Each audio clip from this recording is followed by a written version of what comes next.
This is Talking Foreign Policy, a critical look at Canada's role abroad, and I'm Yves Engler. Today, we are discussing this new campaign to list the Samidoun Palestinian Solidarity Prisoner Solidarity Network, to ban it in Canada, to list it as a terrorist organization. This week, Pierre Poilievre, the leader of the Conservative Party, raised the matter in the House of Commons at a press conference, put out a video calling for this.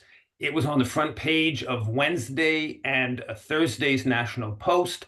The Center for Israel and Jewish Affairs has rekindled their campaign to list Samidoun as a terrorist organization. All of this is taking place amidst Israel's ongoing slaughter in Gaza, violence in Lebanon, planned escalation with Iran. And we have a situation in this country where you can wear Israeli military T-shirts. You can call on people you can promote the Israeli military. You can have students push your students to join the Israeli military. You can coordinate events, do events with the Israeli ambassador.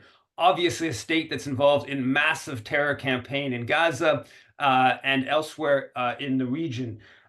So there's a very stark double standard when you look at this. But to discuss a little bit about the campaign to criminalize Palestine solidarity through banning Samidoun, through listing it as a terrorist organization, we are lucky to have with us Ottawa lawyer Yavar Hameed, who has some experience in this matter.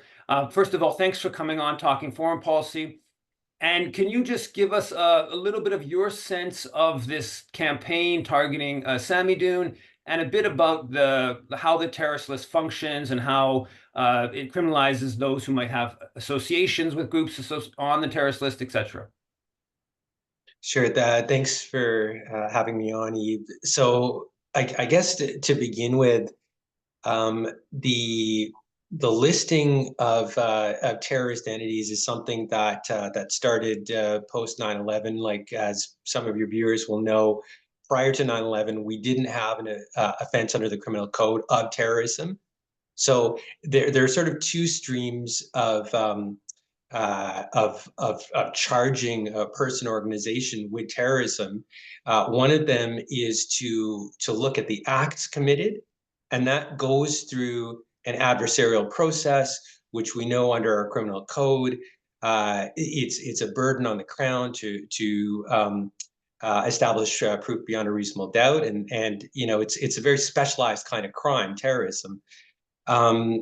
This other way, which is quite exceptional from a number of different perspectives, and we can go into this a bit more, is where the government defines an organization to be a terrorist entity, and based on its definition, from one day to the next, because the organization has been defined as being a terrorist, you can be charged and arrested for your affiliation with that group. So when we're talking about any entity, whether it's Samidoun or something else, it's a very troubling phenomenon to be listed in a process without any fairness, without any ability as the organization to actually talk about the validity of that listing, and the next day your supporters, and sort of a large network of people affiliated with you can potentially be prosecuted for terrorism offenses. And you were involved in a case that was the first Canadian-based group put on the terrorist list. So there had been, I'm not sure the exact number, but dozens of organizations through the 2000s that were added on the list, defined as a terrorist entity. And then I believe in 2014, what was a registered Canadian charity that had been fundraising for orphans in multiple countries, that was also very active in Gaza, the International Relief Fund for the Afflicted and Needy, or IRFAN, I believe it was based in Mississauga. They were actually went from a registered charity, lost their charitable status, then to be listed. Can you tell us a little bit about the case of IRFAN? Yeah, so for me, this is really where my experience comes from, both from a legal perspective, which is really troubling, and I'll get into that a bit more, but also from just a human rights perspective, a perspective of democracy, and guilt by association. And so, in the case of Irfan Canada, prior to 2014, this would be in about 2011, there was a notice of revocation of Irfan Canada's charitable status. As you mentioned, it was a registered charity. It was delivering aid to conflict regions around the world, including the West Bank and Gaza. So some of its funds were going to help, as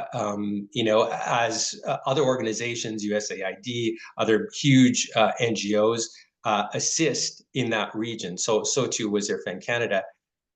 When it lost its charitable status in the time that we were contesting or appealing that loss to the Federal Court of Appeal, it was I believe it was in April of 2014. It was listed as a terrorist entity. So we had this weird situation where we were trying to defend the charitable status of this organization, but sort of behind our backs, all of a sudden it gets listed as a terrorist entity. And the argument was, because you're delivering aid to the region, therefore you are propping up Hamas, you're associated with Hamas, and by extension, you are a terrorist entity. And that was a discourse that had been going on in Canada. The Conservatives under Stockwell Day were pushing that agenda early on in about 2003, 2004.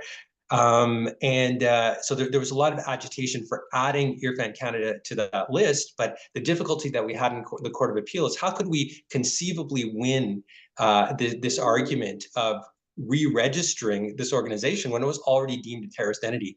And the Federal Court of Appeal sympathized with us and says, you can't.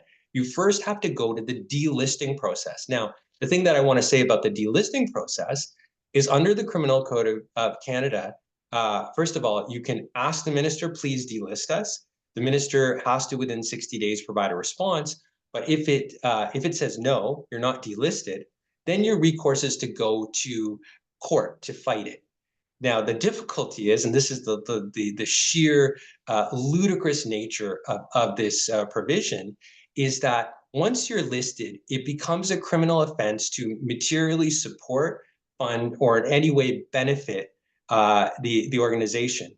And so in our process of delisting, we needed to actually raise funds for the legal campaign to be able to delist. So we asked the Attorney General, which we were permitted to do under Section 83.08 of the Criminal Code, to allow us, well, can we just allow the organization to collect funds for legal purposes? The Attorney General said no. And so essentially the effect of the criminal code provision is not only to delist, but is to decimate the organization by virtue of obliterating any ability for it to be funded or to be active in any way. And so on the one hand, the organization can't exist just as a logistical and sort of a matter of funding to be able to have the ability to do its work. But the other thing is, no one in their right mind would want to be affiliated with an organization like that. And so it serves this dual purpose of stigmatizing, isolating the organization, and gutting it from a financial perspective. And now they're moving that increasingly to Samidoun, which is this organization principally in Vancouver that's been at a center of mobilizing against Israel's massive violations of international law. So that's extending. I do want to say something about the list that I think is really important. It is a very anti-Palestinian list. So 10% of all the organizations on Canada's terrorist list are connected to Palestine, even though that's less than 0.1% of the world's population, right? So the list is objectively anti-Palestinian. And basically what the Israel lobby is doing here in trying to get Samidoun listed, as they pushed with Irfan, is to further extend that. An argument with the Samidoun listing, in large part, is what they're saying is that Samidoun has connections to the Popular Front for Liberation of Palestine, which is already listed. So just like Irfan, they say Irfan's listed because it was sending money to support orphans in Gaza, which they claimed had a connection to Hamas. They're saying this with Samidoun. It has a connection to PFLP, and therefore it's listed. Now, of course, the next step would be, well, there's lots of people who have connections to Samidoun. So if Samidoun's listed, then all the groups that had connections to Samidoun, do they then get listed because, hey, you have connections to Samidoun? And you can see how that process could move its way all along the Palestine solidarity world. And that's clearly what the Israel lobby is trying to do, is trying to criminalize, and even if not fully criminalize, to just engender fear and sort of set that up. Does that make sense to you, what I just said? And how do you see this sort of Samidoun, within that, and maybe even some of the broader criminalization of Palestine solidarity taking place in recent weeks and months? Well, definitely. This guilt by association, I think it's not incidental. This is the objective. The objective is to decimate the organization, to cut off its ties to the community, to make people afraid of being linked to it. The other thing that perhaps I'd mention is that my understanding of Samidoun is it's a solidarity organization with prisoners who have been occupied in violation of international law, in violation of standards that, from a Canadian perspective, we would deem these to be abhorrent. We know from multiple reports from the UN Special Rapporteur in the region and others that Israel is practicing apartheid policies. It has an apartheid system of justice. So under that system, people are being detained indefinitely. They're basically being kidnapped. And there's an organization which is advocating for the legal rights of those individuals just to have, just treatment. Now, to sort of criminalize the notion that people who are prisoners shouldn't have rights, that you can't speak up for them, that you can't speak up for that injustice, I think that's also a very troubling phenomenon. And in Canada, there was a case that I was involved with a prominent lawyer, Dimitri Lascaris, who was attacked by B'nai B'rith for basically standing up for the same thing, for saying that Palestinian prisoners deserve fair treatment and deserve to be treated in accordance with international law. He was smeared as being a defender of terrorism, and he fought that case. And initially, it was thrown out by the Superior Court of Justice. The Ontario Court of Appeal said that it was defamatory, the comments against Dimitri Lascaris. So just to put this in context, I think there's a lot of a sort of slippery slope here where one says that one might say, the argument might go, that because you're defending the rights of individuals in this region, therefore you're defending terrorism, you're affiliated with a terrorist organization, you are a terrorist, and the listing short circuits the whole process by which we could actually try to dissect what these linkages are that are trying to be established here, but like organizations like CIJA, and just say de facto you're listed, therefore it becomes an offense to be affiliated with the organization. I think it's an extremely troubling phenomenon. For many years, I've spoken out against listing processes because it goes against everything we know in our adversarial system, under the criminal justice system, under a human rights system, to be fair. And as I mentioned at the outset, there isn't any viable way to become delisted, at least to my knowledge. Has there ever been any organization that has been delisted? No. No. No. Yeah. No.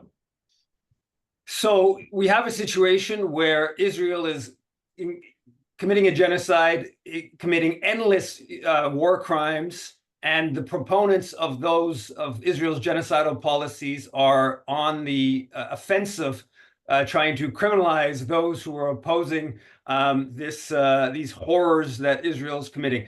I don't think history is going to judge this very well, but this is where we're at politically in Canada. Thanks a lot for coming on to Talking Foreign Policy. Thanks, Yves.